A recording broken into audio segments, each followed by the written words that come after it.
कुलुश उरहान के एपिसोड 1 का इफ्तिताह उनकी कमांडर की पोस्ट से बर्खास्त करने से कर दिया जाता है। तो दूसरे एपिसोड का आगाज वहीं से किया गया जहां पर उस्मान बे जो नया कमांडर है वो शाहीन बे को मुकर्रर कर देते हैं। यहाँ पर जिस वक्त अलाउद्दीन बे बात करने जा रहे होते हैं, उस्मान बे उन्हें बात करने से रोक देते हैं और साथ ही एक और ऐलान करते हैं कि आज के बाद जो मेरा नायब होगा, जो सारे काम देखेगा काई कबीले और जितने भी इर्द गिर्द के सारे मामला है, वो अलाउद्दीन बे होंगे। ये सुनने की देर थी कि अलाउद्दीन बे फिर इसके बाद कोई बात नहीं करते, अपने भाई के दिफा में एक बात तक नहीं करते उस जिरगे के अंदर। लेकिन यहाँ पर मादुल खातून काफी गुस्से के साथ हमें जिरगे के अंदर आती हुई नजर आती हैं और वो बात भी करती है तमाम सरदारान से कि तुम लोग कैसे एक लफ्ज भी नहीं बोल पाए अपने बुरहान बे के बारे में। यानी खास तौर पर वो नाराज नजर आती हैं अलाउद्दीन बे से। वो उनका बनता भी था कि अलाउद्दीन बे को यहाँ पर बुरहान बे का दिफा करना चाहिए था, लेकिन जैसे कि उनको नाइब मुकर्रर कर दिया गया उस्मान बे का, तो उसके बाद वो उसका दिफा नहीं करते। तो उसके बाद यहाँ पर उस्मान बे मालूम खातून की बात सुनने के बाद कोई आगे से रिएक्शन नहीं देते, रद्द अमल नहीं देते, बल्कि ये बोल दे कि जिरगा खत्म हो चुका है। और जिस वक्त फिर उरहान बे काई कबीले के अंदर आते तो उन्हें ये बात पता चलती कि उन्हें उनकी पोस्ट से बर्खास्त कर दिया गया है। और सरदारान तो दूर की बात है, जो मेरा भाई था अलाउद्दीन, उससे भी मेरे दिफा के अंदर कोई बात नहीं की। और यहाँ पर थोड़ी सी हमें अनबन देखने को मिलती है अलाउद्दीन और उरहान बे के दरमियान, जो हमें लग भी रहा था कि आने वाले एपिसोड के अंदर हमें देखने को मिलेगी। तो दूसरी तरफ जो ट्रेलर के अंदर हमें सीन देखने को मिला था कि उरहान बे बड़े गुस्से के साथ तलवार लेकर अंदर जाते हैं उस्मान बे के खैमे के अंदर, तो लग रहा था क्या वो उनको मारने जा रहे हैं, तो ऐसा नहीं था, बल्कि वो तलवार उनको वापस करने जा रहे थे कि जिस मकसद के लिए वो तलवार उनको सौंपी गई थी। अब जबकि वो मकसद ही उनसे वापस ले लिया गया है, उन्हें कमांडर की पोस्ट से बर्खास्त कर दिया गया है, तो ये तलवार भी पास रखने की मेरी पास कोई अहमियत या बाकी काम नहीं रहा।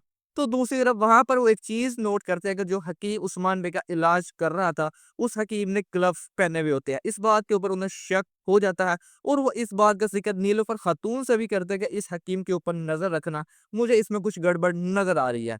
तो दूसरी तरफ इस एपिसोड 2 के अंदर ही हमें मंगोलों की एंट्री देखने को मिल जाती है, जहां पर अल्हानी रियासत का गवर्नर तिमूर ताज की एंट्री दिखाई जाती है। तो सीजन 6 के अंदर भी हमने ये चीज नोट की थी कि अब जितने भी मंगोल कमांडर आ रहे हैं वो बहुत साफ सुथरे होते हैं, लगता ही नहीं कि वो मंगोल है। जैसा कि इससे पहले जितने भी मंगोल कमांडर आते थे वो उनका हुलिया ऐसे होता था कि जैसे पता नहीं कितने सालों से नहा ही नहीं है। लेकिन इस दफा जो मंगोल आया है तिमूर ताज, वो तो बिल्कुल चिकना मंगोल है। ये लगता ही नहीं किसी भी एंगल से कि ये मंगोलों का कमांडर है। उस साल में लगता है कि बुजदा का बजट भी काफी कम हो चुका है। जैसा कि जब भी किसी मंगोल की एंट्री करवाई जाती तो हमें एक बड़ा सा खाने का मेज दिखाया जाता था, जहाँ पर मुख्तलिफ किस्म की वहां पर खाने की चीजें पड़ी हुई होती थी। लेकिन इस दफा ये भी हमें ऐसा कुछ भी देखने को नहीं मिला। फिर एक एलची को भेजा जाता है उस्मान बे के पास ताकि उनको बता सके कि अल्हानी रियासत का गवर्नर यहाँ पर आ चुका है, वो आपसे मिलना चाहता है।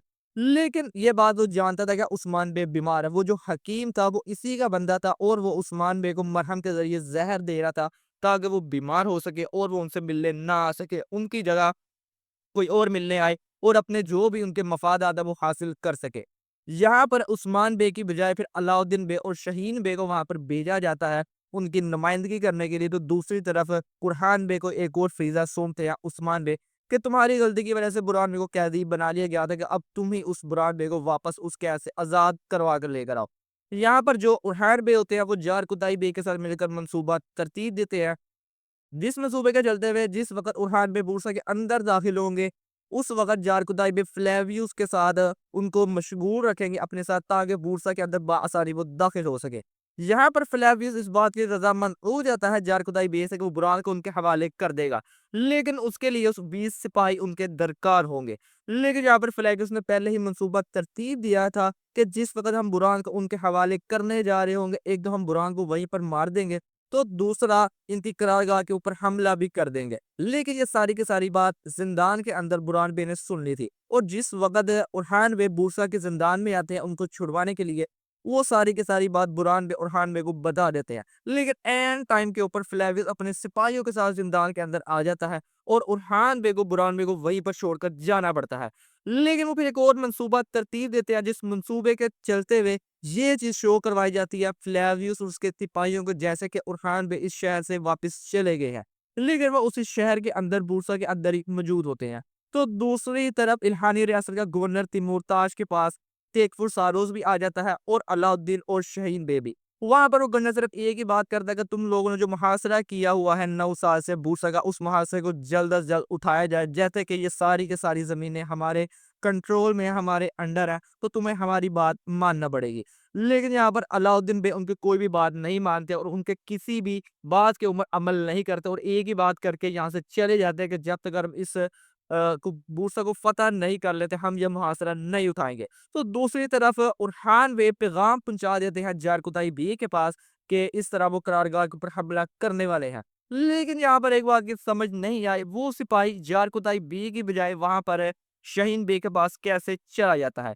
तो दूसरी तरफ जिस वक़्त बुरहान बेग उनके हवाले करने वाले होते हैं जारकुताई बे के हवाले, वहां पर सारों से एक तीर के जरिए उनको मारना चाहता है। लेकिन जैसा कि उरहान बे पहले से शहर के अंदर मौजूद होते हैं, तो वो बाज़ंतीनी लिबास के साथ उस वक़्त वहाँ पर मौजूद थे, तो वो तीर के वार के ज़रिए सारोस को ज़ख्मी कर देते हैं।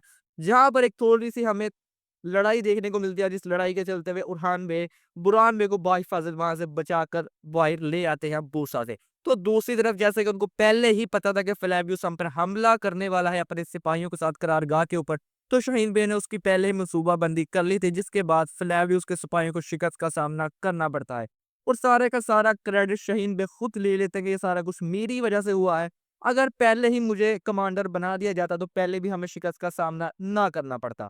अगर आज के एपिसोड की बात कर ली जाए तो एपिसोड सिर्फ एवरेज ही था, यानी इतना ज़्यादा कोई मज़ेदार एपिसोड नहीं था।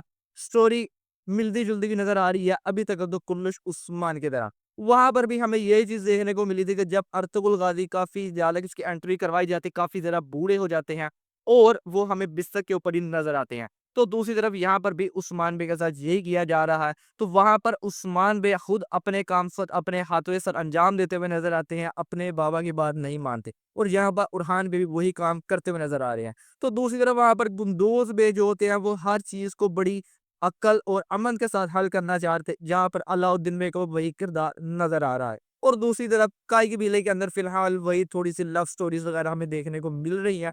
जैसा कि बुज़्ज़ाक़ के हर सीरीज़, हर एपिसोड के अंदर ये चीज़ देखने को मिलती है। और एपिसोड के अंदर ये चीज़ें ना हों, तो एपिसोड इनका बन ही नहीं पाता। आप लोग कमेंट करके ज़रूर बताइएगा आज का एपिसोड आपको कैसा लगा? वीडियो अच्छी लगी हो तो वीडियो को लाइक कीजिएगा। मिलते हैं आपसे नेक्स्ट वीडियो में।